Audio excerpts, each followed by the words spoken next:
በስም አብ ወወልድ ወመንፈስ ቅዱስ አሐዱ አምላክ ሚያዝያ 14 በዚህች ቀን በእስክንድርያ ለተሾሙ ሊቃነ ጳጳሳት 15ኛ የሆነ የከበረ አባት የእስክንድርያ ሊቀ ጳጳሳት አባ መክሲሞስ አረፈ። ይህም አባት መንፈሳዊና በስራው ሁሉ እግዚአብሔርን የሚፈራ ነው። እርሱም ከእስክንድርያ ሰዎች ወገን ነው። ወላጆቹም ሃይማኖታቸው የቀና ነበረ። የዮናናውያንንም ጽሕፈትና መጻሕፍቶቻቸውን ጥበባቸውንም ሁሉ ተምሮ ፍጹም አዋቂና አስተዋይ ሆነ በዮናኒ ቋንቋ። ከዚህም በኋላ የቤተ ክርስቲያንን ትምህርት ልዑል እግዚአብሔር የሰራውን ሕግና ሥርዓት ተማረ። አባት አሮክላም ዲቁና በእስክንድርያ ሾመው። ከዚያም በኋላ ዲዮናስዮስ ቅስና ሾመው። በተሾመባት ሁሉ ላይ ተጠምዶ የሚያገለግልና የሚጋደል ሆነ። አባ ዲዮናስዮስም ባረፈ ጊዜ አዋቂዎች ኤጲስቆጶሳትና ካህናት ማህበሩም ሁሉ መረጡት። በእግዚአብሔርም ፈቃድ በወንጌላዊ ማርቆስ ወንበር ላይ ሊቀ ጳጳሳት አድርገው ሾሙት። ዲዮናስዮስም ስለ ጳውሎስ ሳምሳጢ በአንጾኪያ ከተማ የተጀመረው የኤጲስቆጶሳት ማህበር ጉባኤ ተጀምሮ ሳይፈጸም አረፈ።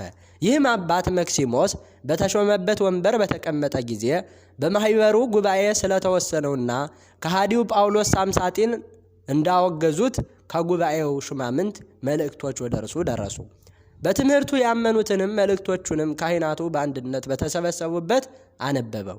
ከዚያ በኋላ ዳግመኛ ከራሱ መልእክተኞችን ጽፎ የጳውሎስ ሳምሳጢን ስህተት ያርቅ ዘንድ ወደ እግዚአብሔር እንዲጸልዩና እንዲማልዱ እያዘዘ ወደ ግብፅ ሀገሮች ሁሉ ወደ ኢትዮጵያና ወደ ኖባ አገር ላካቸው። የክብር ባለቤት ጌታችን ልመናቸውን ተቀበለ። ይህም ከሃዲ ከጥቂት ቀኖች በቀር አልኖረም፣ በፍጥነት አጠፋው እንጂ የረከሰች ሃይማኖትንም ከዓለም አስወገደ፣ አራቀ። በዚህም አባት ዘመን ከምስራቅ አገር ማኒ የሚባል ራሱን የእውነት መንፈስ ቅዱስ ጰራቅሊጦስን ያደረገና ክፉ ስህተትን የሳተ ሰው ተገለጠ። ወደ ሶርያ ምድርም ደረሰ። አርኬላዎስ የሚባል ኤጲስቆጶስም ከእርሱ ጋር ተከራከረ። ስህተቱንም ገላልጦበት አሳፍሮ ከአገሩ አሳደደው። ከዚያ በኋላ ተመልሶ ወደ ፋርስ ሄደ። ራሱንም ነቢይ ያደረገ። የፋርስ ንጉሥ ብህራምም ይዞ ከሁለት ሰነጠቀው። ተከታዮች የሆኑ 200 ሰዎችን ዘቅዝቀው እስከ ወገባቸው በምድር ውስጥ ተከላቸው። እነሆ ከሰው አታክልትን ተከልኩ አለ። ይህም አባት መንጋውን በመጠበቅ ሲጋደልና በቀናች ሃይማኖትም ሲያጸናቸው ኖረ። ከመናፍቃንና ከሃዲያን ችግር እስካረፈባት ቀን ድረስ በድርሳናትና በተግሳጻት ጠብቆ አዳናቸው። በማርቆስ ወንበር 16 ዓመት ኑሮ በሰላም አረፈ። በረከቱ ከኛ ጋር ለዘላለም ትኖር አሜን። ሚያዝያ 14 ቀን የሚከበሩ ዓመታዊ የቅዱሳን በዓላት አባ መክሲሞስ ሊቀ ጳጳሳት። ወርሃዊ በዓላት አቡነ አረጋዊ ዘሚካኤል፣ ቅዱስ ገብረ ክርስቶስ መርአዊ፣ ቅዱስ ፊልጶስ ሐዋርያ፣ ቅዱስ ሙሴ የእግዚአብሔር ሰው፣ አባ ስምዖን ገዳማዊ፣ አባ ዮሐንስ ጻድቅ፣ እናታችን ቅድስት ነሳሂት። አሁንም በገዛ ደሙ የዋጃትን የእግዚአብሔርን ቤተ ክርስቲያንን ትጠብቁ ዘንድ መንፈስ ቅዱስ እናንተን ጳጳሳት አድርጎ ለሾመባት ለመንጋው ሁሉና ለራሳችሁ ተጠንቀቁ።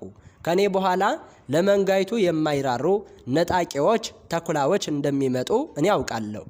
ደቀ መዛሙርቱንም ወደ እነርሱ ይመለሱ ዘንድ ጠማማ ትምህርትን የሚያስተምሩ ሰዎች ከእናንተ መካከል ይነሳሉ። ስለዚህም ትጉ።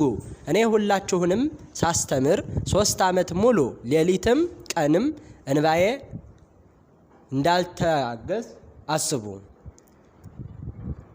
የሐዋርያት ሥራ ምዕራፍ 20 ቁጥር 28 ዘአቅረብኩ ማሕሌተ አዘኪሬ አእላፈ ምለተ ጸምዱከ ዘልፈ ለእለ ያነብብ ተወከፍ ዘንዴቴ መጽሐፈ እንተረሳይከ እግዚኦ ጸሪቀ መበለት ወኩፈ እምእለ አብኡ ብኡላን ዘተርፈ። ነቢያት፣ ቅዱሳን፣ ሰባኪያን፣ ሰማዕታት፣ ጻድቃን፣ መላእክት፣ ትጉሃን፣ ደናግል፣ አዲ ወመነኮሳት ሄራን ባርኩ ባርኮ ጉባኤ ዛቲ መካን እስከ አረጋዊ ልሂቅ ወምንዑስ ሕፃን ለዘ ጸሐፎ በክርታስ ወለዘ አጻሐፎ እንዘይደርስ ለዘ አንበቦ ወለዘ ተርጎሞ በልሳነ ሐዲስ ወለዘ ሰምዐ ቃሎ በእዝነ መንፈስ በጸሎተ እሙ ማርያም አራቂተ ኩሉ እምባይስ ህቡረ ይመሐረነ ኢየሱስ ክርስቶስ አሜን። ይማረን።